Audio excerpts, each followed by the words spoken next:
नमस्कार साथियों, आज हमारे साथ हैं हमारे मित्र अंबालाल जी जाट। इंटरव्यू की श्रृंखला का ऑफिस शुरू कर रहे हैं हम, और अभी पीटीआई की भर्ती आई हुई भी है। तो अंबालाल जी जाट का बहुत बहुत स्वागत है हमारे यूट्यूब चैनल पर। धन्यवाद सर। इन्होंने अपना कीमती समय निकाला काफी दिनों बाद, और काफी संघर्ष के बाद इनकी भी ज्वाइनिंग हुई है 15 अप्रैल को 12 जिले के अंदर। तो हम बहुत सारी बातें करेंगे इनके संघर्ष से बारे में, हम सीखेंगे संघर्ष से बहुत सारी चीजें सीखेंगे, इनके स्ट्रगल के बारे में, इनकी पढ़ाई के बारे में, इनके दैनिक जीवन, पर्सनल लाइफ, बहुत सारी बातें अपन करेंगे। तो अंबालाल जी, सबसे पहले आपका हमारे YouTube channel crack exam with Arvind में बहुत बहुत स्वागत है, अभिनंदन है। धन्यवाद सर। और सबसे पहले हमारे विद्यार्थियों, हमारे साथियों को आप अपने बारे में परिचय दें, आपका परिवार, आपकी स्कूली शिक्षा, आप कैसे पद पे लगे, पोस्टिंग कहाँ पे आपकी, इसके बारे में सामान्य जानकारी आप बताएं हमारे साथियों को।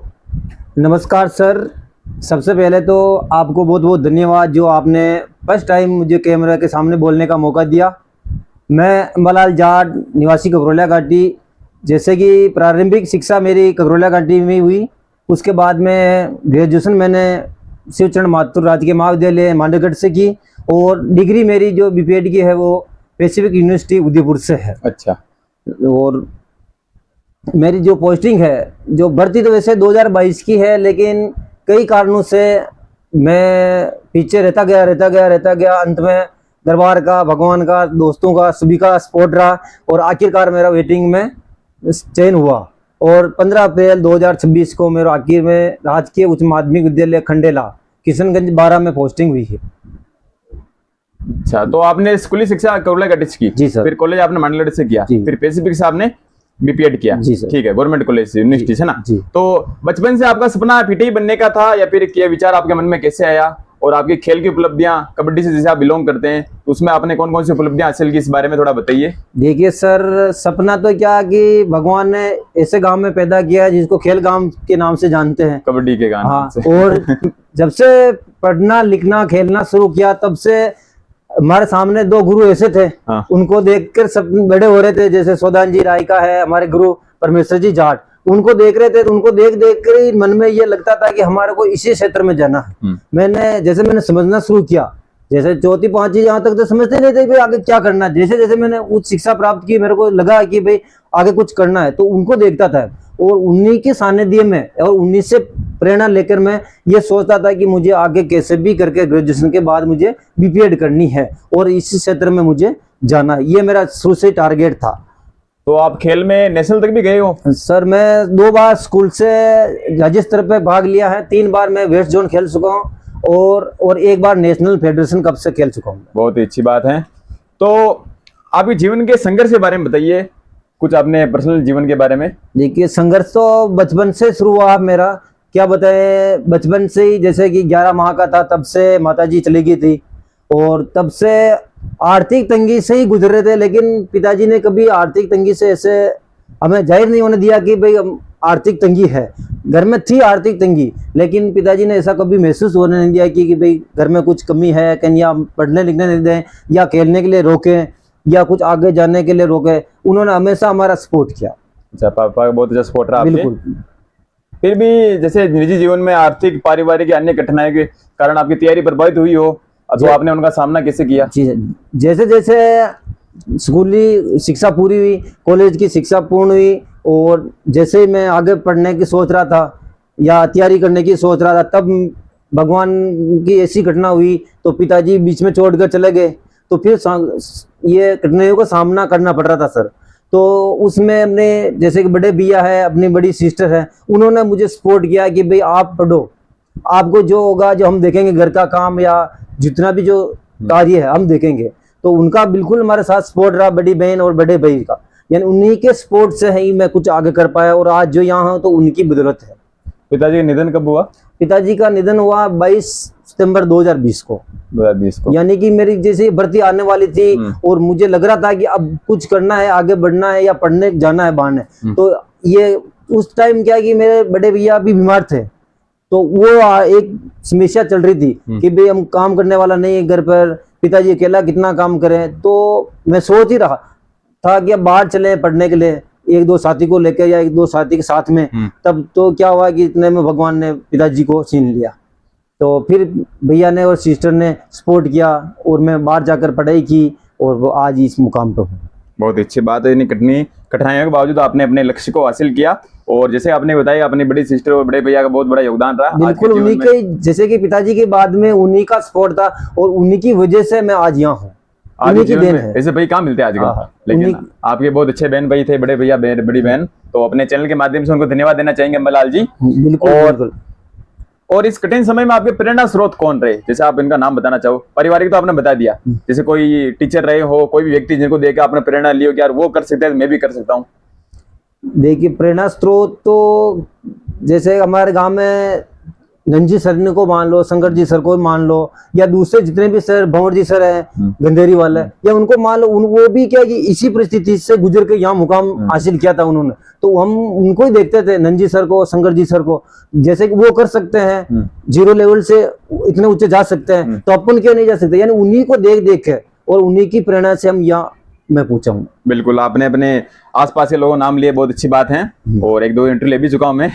तो पीटीआई तैयारी आपने शुरू कब की और कैसे शुरुआत की? कोचिंग की आपने कौन सी बुक्स पढ़ी, लाइब्रेरी में गए या सेल्फ स्टडी की या ऑनलाइन क्लास ली? कितने समय, मतलब कितना टाइम पीरियड लगा, 6 महीने, 1 साल, 2 साल? इस बारे में थोड़ा विस्तार से बताइए, क्योंकि भर्ती भी आने वाली है, आई हुई है भर्ती। तो देखिए सर, क्या है कि सबसे पहले तो क्या है कि मेरे पास इतना टाइम नहीं बचा था, भर्ती आ गई थी मेरे सामने नजर आ रही थी, और परिस्थितियां मैंने आपको बताई दी थी कि वो परिस्थितियां ऐसी थी कि मैं पढ़ाई के लिए बाहर नहीं जा पा रहा था। फिर भी भैया ने और सिस्टर ने सपोर्ट किया तो मैं बाहर गया, यानी 29 दिसंबर 2021 को मैं भिलवाड़ा चला गया था। भिलवाड़ा गए तो सबसे पहले जैसे कि मैं कुछ दिनों के लिए गया कोचिंग, लेकिन मैं कमल जी सर भिलवाड़ा के जो आर्य कोचिंग चलाते हैं उनको भी धन्यवाद देना चाहता हूँ कि वहाँ उनके यहाँ मैं 16 दिन की कोचिंग की थी, 16 दिन only। मात्र। लेकिन मेरे को ऐसा, उन्होंने बढ़िया पढ़ाया, बढ़िया ज्ञान दिया, लेकिन मेरे को ऐसा लगा कि हम सेल्फ स्टडी करें तो बेहतर। ज्यादा बेहतर तो है। फिर मैं रूम पर आकर 1-2 दिन पढ़ने लगा, तो फिर मुझे ऐसा लगा कि भाई कुछ चीजें ऐसी लग रही मेरे को कठिन, तो मैंने उत्कर्ष क्लासेस से ऑनलाइन कोर्स लिया। मुझे ऐसा लगा कि जो चीजें हमारे को समझ में नहीं आएगी उनको हमने खुद के नोट्स बनाएंगे, तो मैंने उनको क्लासेस लेने लग गया। जैसे मेरे को टाइम मिल गया तो मैं क्लासेस लेकर नोट्स बनाता गया, और 9 महीने का लगभग मेरे को टाइम मिला, और 9 महीने के अंदर ये जो भी मुझे करना था। लेकिन मेरे को ये था कि फर्स्ट और लास्ट एग्जाम, मैंने जिंदगी का पहला एग्जाम दिया ये, और अंतिम एग्जाम था। मैंने सोच लिया था कि होगा तो इसमें होगा, नहीं होगा तो फिर, क्योंकि आर्थिक तंगी इतनी थी कि आगे नहीं पढ़ पाता मुझे लग रहा था। तो इसी दौरान एक शख्स का भी मैं नाम लेना चाहता हूं कि उनका मेरे को बड़ा सहयोग रहा, सूर्य डिफेंस एकेडमी के जो अपने तांबी जी सर है, उनका बहुत मेरे ऊपर सहयोग रहा। उन्हीं जैसे आर्थिक सहयोग भी मान सकते हो, दूसरा सहयोग भी मान सकते हो, तो उनके सहयोग से मैं ये 9 महीने वहाँ आराम से पढ़ा, यानी कि फ्री माइंड से पढ़ा उनकी वजह से। और बुक्स आपने नोट से पढ़े उत्कर्ष की, या कोई अलग बुक्स भी लाए? मेरे पास देखिए एक सेकंड पेपर की तो सागर नैन की बुक थी, उत्कर्ष की भी मैं बुक लाया हुआ है जो आपने अभिनव सर की। अच्छा। लेकिन अभिनव सर की जो उनकी जो वो लैंग्वेज थी मेरे कुछ समझ में नहीं आ रही, तो मैंने सोचा कि भाई ये नहीं आ रही, तो किसी मेरे दोस्त है महिपाल चौधरी गुलाबपुर वाला, उसका मेरे को कॉल आता रहता था कि भाई कैसा चल रहा है, क्या पढ़ रहा है, क्या नहीं। तो उन्होंने बताया कि एक सागर नैन की बुक है, तो आप उसको पढ़ सकते हो, उसकी लैंग्वेज बढ़िया है, आपको समझ में आ जाएगी। तो मैंने तुरंत उस किताब को दूसरे दिन ले आया, और जैसे उनको मैंने देखी, मेरे को इससे लगा कि वाकई में इसमें कुछ अलग है, यानी मेरे को बढ़िया समझ में आई, और उसकी मैंने 3-4 बार अच्छी तरह से कर ली। फिर फर्स्ट पेपर की मैं सेकंड ग्रेड की जो फर्स्ट रैंक की बुक होती है वो लेके, वो ये कि टाइम नहीं था मेरे पास। अच्छा, पहले पेपर के लिए ओनली फर्स्ट रैंक? हाँ, ओनली फर्स्ट पेपर के लिए फर्स्ट रैंक पढ़ी। और जो ऑनलाइन क्लासेस ले रहा था तो वही है, वो मेरा खुद के नोट्स, यानी उसके लिए वो पढ़ी मैंने। और बाकी अंत में मैंने 1 महीने के अंदर जो मेरे नोट्स है उन नोट्सों को पढ़ता रहा, और जो करंट था, वो करंट की जो बुक आती है वो मैं लेके आ गया, उन करंट को देखा। तो 9 महीने टोटल आपकी 9 महीने थे सर मेरे सामने। चलो बहुत बढ़िया, आपने इतने कम समय में इतनी अच्छी तैयारी की।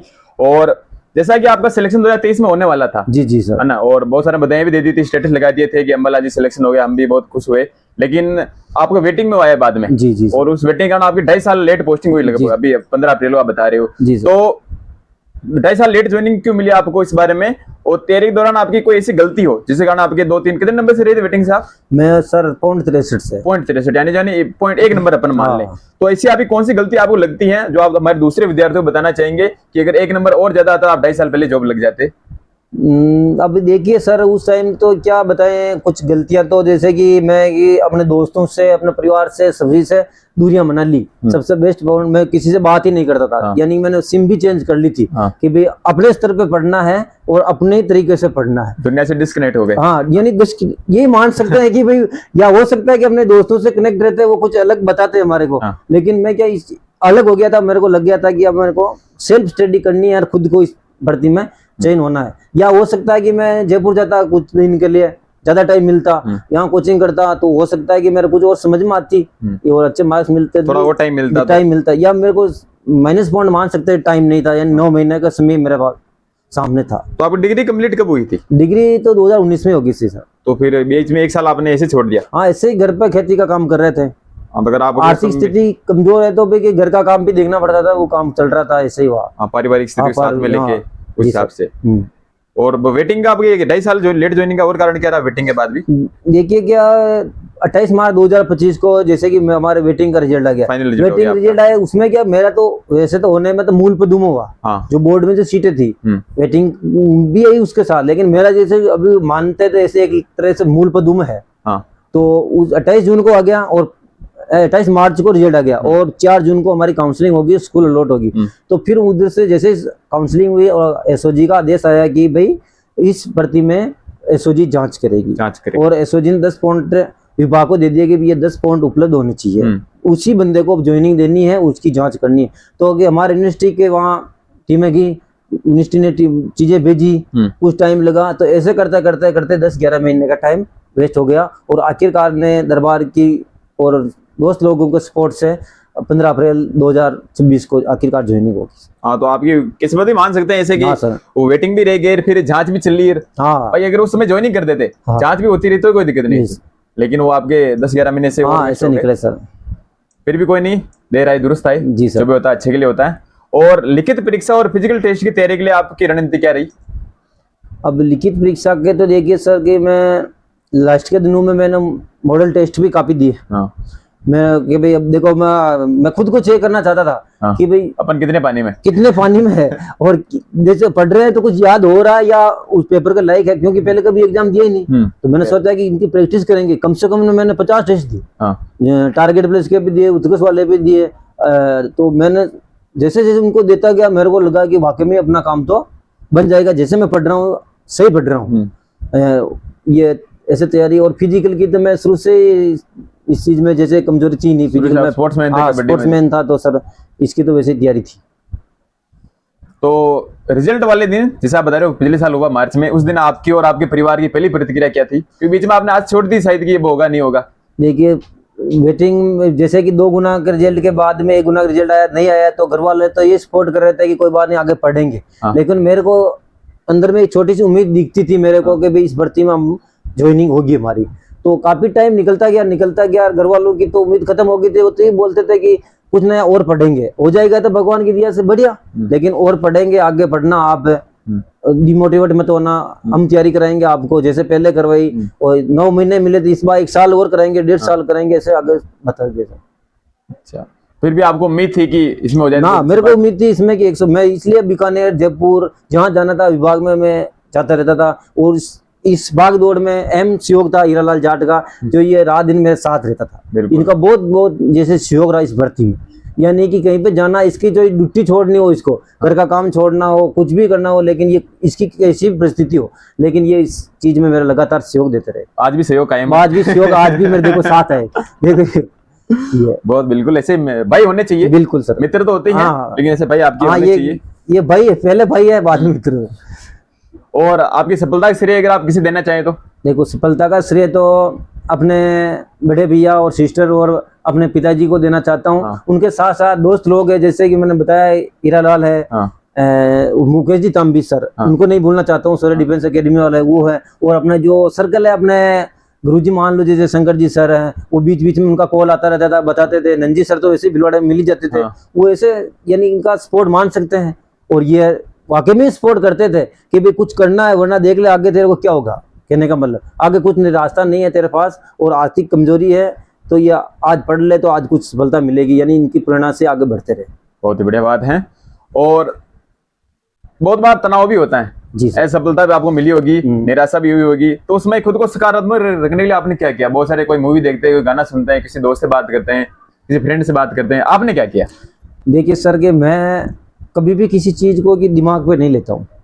ये नहीं आया तो मुझे तो विश्वास था, और मेरे दोस्त लोगों को भी, काफ़ी लोगों को विश्वास था कि मलाल का इस भर्ती में चयन हो गई होगा, क्योंकि वेटिंग में होगा, चाहे पॉइंट 63 रह रहा, कैसे भी होगा, लेकिन इस भर्ती में होगा। तो मैं कभी भी भिलौड़ा जाना नहीं छोड़ा, मूवी देखना नहीं छोड़ा। मेरे को जिस चीज़ का खेलने का शौक, कभी खेल से दूरी बनाई नहीं। यानी खेल के माध्यम से, या आप बता रहे मूवी देखने के माध्यम से टाइम ऐसे निकालता रहा, और महसूस नहीं होने दिया कि भाई अभी मैं पीटीआई नहीं हूँ। मुझे ऐसा ही लगता था कि मैं पीटीआई हूँ। ये मन में आपने मान लिया था कि मैं तो हूँ? बिल्कुल, मैंने मान लिया, जिस दिन रिजल्ट आया उसी दिन के भी मैं पीटीआई हूँ, और उसी तरह से रहता था। मर्फीज लॉ है कि जो अपन मान लेते हैं वैसा होने लग जाता है। वैसे आपने माना खुद को, बहुत अच्छी बात है। और आज के युवा जैसे बहुत सारी तैयारी करते हैं, कोई कोचिंग में जा रहा है, कोई लाइब्रेरी जा रहा है, कोई सेल्फ स्टडी करा घर पे, तो उनमें आपको कोई देखे कोई अच्छी चीज तो सबको लगती है, कोई कमी अगर आप बताना चाहोगे यार विद्यार्थी के ऐसे करे तो सफलता इसको मिल सकती है, तो बाद में फिर कहते हैं वो यार मैं 10 नंबर से रह गया, जैसे रीटेक रिजल्ट आया उसे बहुत सारे रह गए, कोई सेकंड में नहीं आया, तो आपको किसी को गलती लगती है यार ये ऐसा करे तो अच्छा होगा इनके साथ? देखिए सर, इसमें ज्यादा अनुभव तो मुझे नहीं है, क्योंकि मुझे खुद को 9 महीने का टाइम ही मिला पढ़ने। वो बात नहीं, जैसे आप देखते हैं छोटे भाई को, तो आप क्या राय देना चाहेंगे उसको, यार ये गलती मत करो? देखो, एक तो सबसे पहले कि उनको टाइम सेट करना चाहिए कि मुझे किस तरह से पढ़ना है और किस टाइम पे पढ़ना है, रोजाना कितना पढ़ना है, और मोबाइल को कितना यूज करना है, मोबाइल को यूज किस तरह से करना है, सदुपयोग कैसे करना है, सदुपयोग कैसे करना है। इसमें मोबाइल एक होता है जिसमें उपयोग लें तो उसमें काफी चीजें हैं, लेकिन दुरुपयोग भी है। आप उसमें क्या चीजें देख रहे हो, तो उस चीज को आप जैसे 2 घंटे मोबाइल देख रहे हैं तो उसके टाइम कम करो। आप पढ़ाई में 5 घंटे दे रहे हैं तो उस मोबाइल के टाइम को कम करके उसमें ऐड कर सकते हो, और टाइम टेबल को इस तरह सेट कर सकते हो जो जैसे कि सुबह के समय है, या आपको किस टाइम कौन सी सब्जेक्ट पढ़ना अच्छा लग रहा है, तो उस चीज आप चेंज कर सकते हो। ऐसे बहुत सारे क्या पढ़ते रहते हैं, लेकिन वो फिर भी नंबर नहीं आता। हाँ, उनको पढ़ने का कोई तरीका होना चाहिए कि जैसे 1 घंटे उन्होंने पढ़ाई की है तो 1 घंटे में क्या पढ़ा और कितना याद हुआ, वो भी जरूरी।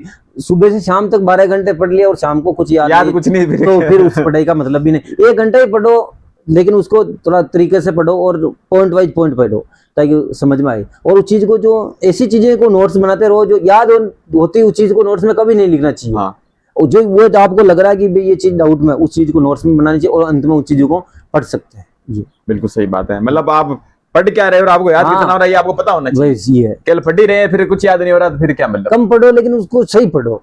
मेरे चैनल का थीम ये है, कम पढ़ो लेकिन अच्छा पढ़ो। कोई चीज है, बिल्कुल बहुत अच्छी बात की आपने। और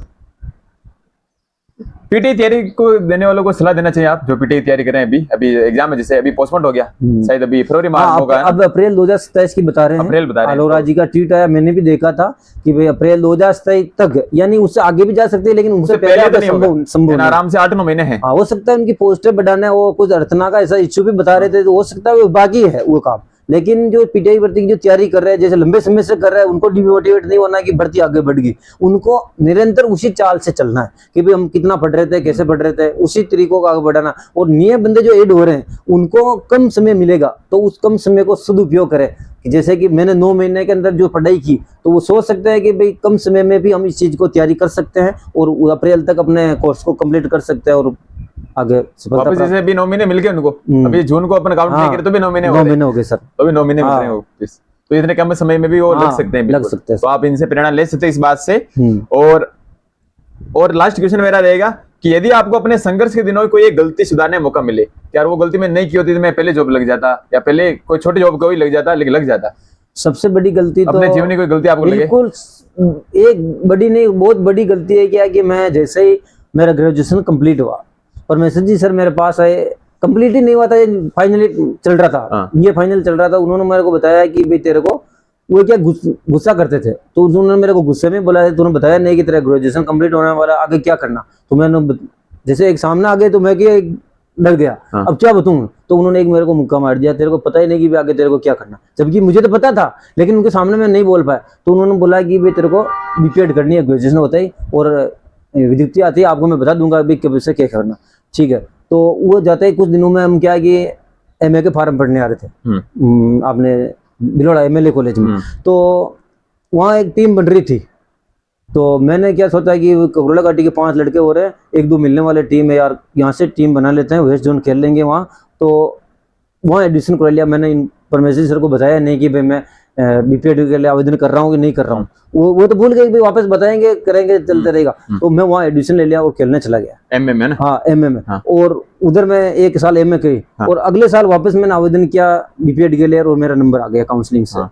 और जैसे मैं कर रहा था और 18 में रनिंग में था, 18 में भर्ती आ गई, यानी वो 1 साल मिस होने की वजह से मैं 18 की भर्ती में रनिंग में था, वरना मैं 18 की भर्ती में भी इस जॉब में हो सकता था। यानी सबसे बड़ी गलती सर की बात नहीं मानी और सर्कल में यानी दोस्तों की बात मानी। दोस्तों की क्या भाई, मेरी भी इच्छा थी खेल के प्रति, तो मैंने सोचा कि एमएलए कॉलेज में पहली बार इतनी बढ़िया टीम बन रही और एमएलए कॉलेज अभी तक जैसे कि इंटर कॉलेज में सेकंड पोजीशन कभी नहीं है, यानी कि उसी टाइम आई हम जब खेलने के तो टीम बढ़िया बन रही थी। तो मैंने सोचा कि भाई दोस्तों का साथ दें और इनके साथ खेलने चले और हम गए और टीम को भी जिताया।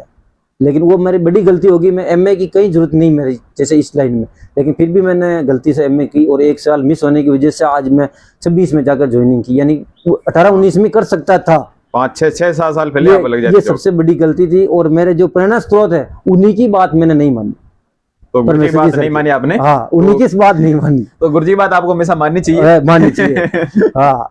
आपकी ग्रेजुएशन वैसे कब हुई थी? ग्रेजुएशन से जैसे मेरे 14 में हो गई थी। हाँ, 14-15 में होगी थी। काफी टाइम था फिर। हाँ। तो आराम से लग जाता। आराम, ये तो मैं बोल रहा हूँ कि वो एक बार एमए करने का चक्कर ये होगा। हाँ भाई, आप अगर उस समय कर लेते एमए नहीं घुसते तो अभी 6-7 साल पहले लग जाते तो। हाँ आराम से।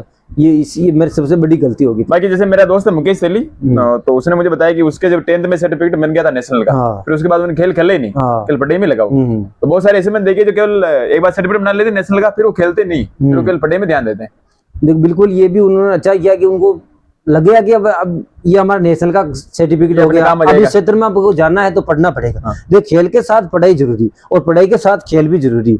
ये दोनों चीजों को एक साथ लेकर चल सकते हैं, लेकिन उनको लगा कि भाई हम नेशनल का बन गया तो अब आगे इंटरनेशनल नहीं जा सकते हैं, ग्रामीण क्षेत्र से है या आर्थिक कमजोरी है, कुछ भी मान सकते हैं, तो उन्होंने पढ़ाई को पकड़ लिया, प्रायोरिटी दे दी। हाँ, तो उनको प्रायोरिटी दे दी तो आज उनको बेनिफिट मिल गया। जैसे आपके अलावा कबड्डी मैंने बहुत सारे ऐसे देखे खिलाड़ी जो नेशनल तक गए हुए हैं, फिर वो जॉब नहीं लगे, तो आपको क्या गलती लगती है इसके पीछे? देखो, ककरोला घाटी एक खेल गांव है। हाँ। इतने लड़के नेशनल और राज्य स्तर खेल चुके हैं कि भाई गिनती करेंगे तो शाम पड़ जाएगी। 50-60 तो होंगे आराम से ना, और 500 प्लस है। 500 प्लस ऐसे राज्य स्तर खेल चुके हैं। लेकिन फिर भी क्या उनमें से देखिए कि भाई सौदान जी मार साहब और परमेश जी सर के बाद में तीसरा व्यक्ति मैं हूँ जो पीटीआई बनूं। यानी कम से कम ककरोला घाटी में 200 पीटीआई होने चाहिए, जैसे खेल का माहौल देखते हुए। और पढ़ाई भी अच्छी होती थी, ककरोला घाटी नाम चलता था भाई, ककरोला घाटी भिलवाड़ा में टॉप 5 में या 10 स्कूलों के अंदर नाम चलता था उस टाइम। फिर भी अगर नहीं पढ़ पाए या उनकी खुद की या कोई मोटिवेट करने वाला नहीं मिला उनको, या आर्थिक स्थिति कमजोर हो सकती है, कुछ भी मान सकते हैं, लेकिन ये एक दुर्भाग्य है ककरोला घाटी का भी, इतना अच्छा खेल गांव होने के बाद भी यहाँ 3 पिटाई हुई है अभी तक। और वर्तमान में देखें तो 20 से 30 ऐसे बच्चे हैं जो तैयारी कर रहे हैं, बीपीएड कर रहे हैं, और उनको मेरी यही सलाह है कि भाई आप पढ़ाई को निरंतर बनाए रखें और ताकि अपने आने वाले भर्ती में कम से कम 10 से 15 बच्चे इस भर्ती में लगे, ताकि ककरोला घाटी में लोग बोलते हैं खेलने से क्या होता है, क्योंकि उनको लगे नहीं तो वो यही बोलेंगे, लगा नहीं फिर यही बोलेंगे रोज खेलने से क्या मतलब। तो यह तो इनको मैं तो ये बोलना चाहता हूँ कि भाई खेल के साथ पढ़ाई जरूरी है, तो पढ़ाई को निरंतर बनाए रखो। दोनों समन्वय बैठाए हैं बिल्कुल, या फिर मुकेश तेली वाला फॉर्मूला अपना ले, वो फॉर्मूला भी बना सकते हैं, अपना काम हो गया, सर्टिफिकेट बन गया, तो अब शिक्षा को प्रायोरिटी दो, योग्यता अपना मिल गई। बिल्कुल, पंजाब पे कमजोर उस कमजोरी सुधारे। अब उस क्षेत्र में जाना, अगर खेल में आपको आगे जाना है तो खेल को ज्यादा प्रायोरिटी दो कि भाई मुझे को नेशनल खेलना है, इंडिया टीम में खेलना है, तो वो आगे वो सोचो। लेकिन शिक्षा में जाना है, मुझे पीटीआई बनना है, तो भाई शिक्षा को आप मैं तो अपन नेगलेक्ट नहीं कर सकते इसको। जी सर, अगर एक को अपन लेंगे तो फिर अपन दूसरी जगह चलते रह जाएंगे। और भी कोई आप अपना अनुभव हमारे चैनल के माध्यम से शेयर करना चाहें तो? अब देखिए सर, अनुभव तो क्या, मैं फर्स्ट टाइम कैमरा के सामने बोल रहा हूँ तो ज्यादा तो मेरे को दिमाग में आ नहीं रही है, लेकिन आपका मैं बहुत बहुत धन्यवाद देना चाहता हूँ जो आप मुझे इस कैमरा के सामने बोलने का मौका दिया। सबसे बड़ी बात, क्योंकि मैं फर्स्ट टाइम कैमरा के सामने बोल रहा हूँ और जितना बोल पाया, कुछ जैसे त्रुटि भी होगी, कुछ सही जवाब नहीं दे पाया हो, तो उसके लिए भी हम क्षमा प्रार्थी हैं, क्योंकि मैं स्पष्ट रूप से भी कुछ बातें नहीं बता पाया होगा और इतना अनुभव भी नहीं मेरे को कैमरा के सामने बोलने का। ऐसा कुछ नहीं, अपना घर का चैनल है और मैं तो चाहता हूँ कोई भी जॉब लगे अपने एक्सपीरियंस शेयर करें, अपने विद्यार्थी और जॉब लगे, क्योंकि हर आदमी का अपना एक्सपीरियंस होता है। बिल्कुल सर, एक टाइम फेज होता है, इसमें उसके स्ट्रगल भी करता है, वो पढ़ाई भी करता है, बहुत सारी समस्याओं में गिरा रहता है और सफलता प्राप्त करता है। तो अपने एक्सपीरियंस से अगर कोई व्यक्ति सीख ले, बिल्कुल सर, तो काम आता है। अपन कहते हैं कि हारे हुए की सलाह अनुभव काम आता है, हारे हुए का हारे हुए की तो अनुभव और जीते हुए सलाह काम आती है। मैं तो ये कहना चाहता हूँ आपके चैनल के माध्यम से, जो मैंने मेरी कमियां बताई या मेरी से जो गलतियां हुई, उन गलतियों से आप सीख ले सकते हो कि भाई गुरु की बात मानना, कि भाई हमेशा गुरु वो चाहे कुछ भी कर रहा हो, लेकिन गुरु हमेशा शिष्य को अच्छी सलाह देता है। नहीं, बहुत सारा ऐसा लगता है अमल जैसे- करना चाहिए उस शिक्षा पे गुरु ने क्या बताया। मैंने गलती कर दी, मैं 7 साल भुगत लिया, मेरे को पता है कि भाई वो सबसे बड़ी गलती थी। और मैंने अपने गुरुजी की बहुत बात मानी थी, मेरे सफलता से बिल्कुल, ये बिल्कुल गुरु जी को जाता है। नहीं, बहुत सारे आजकल विद्यार्थी में देखता हूँ तो जैसे वो ईगो में रहते हैं, हमें किसी कोई जरूरत नहीं, मैं खुद ही अपने हिसाब से कर लूंगा। नहीं, कभी नहीं हो सकता। ये तो उनकी गलत सोच है सर। गुरु बिना ज्ञान थोड़ी हाँ, मिलता है। गुरु बिना ज्ञान नहीं बन सकता। तो बहुत बहुत धन्यवाद आपका, और मैं चाहूंगा आप आगे और तैयारी कीजिए, वो सेकंड गेट फर्स्ट गेट तक लगे और अपन एंट्री लेंगे। बिल्कुल तो बालाजी बहुत बहुत धन्यवाद। धन्यवाद सर।